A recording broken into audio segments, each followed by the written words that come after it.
शक्य आहे म्हणजे जेव्हा माणूस संग्रह करायचं सोडून शेती करायला शिकला ना, पहिले संग्रह करायचा म्हणजे आजच्या लागण्यापुरतं तेवढ्यापुरतं जंगलातून जाऊन तोडून आणायचं, खायचं, रात्री झोपायचं, संपला विषय.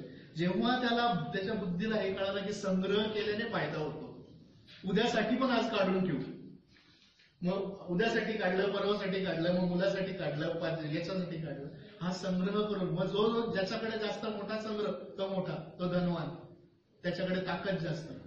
ही ताकद मग काय झालं, हे अन्नाचं काम कोण करायचा? पुरुष करायचा. तो बाहेर फिरायला जायचा, जंगलात जायचा, तोडून आणायचा, गोळा करून आणायचा, घरात आणून ठेवायचं. ते वाटण्या करून द्यायचं काम स्त्रीकडे.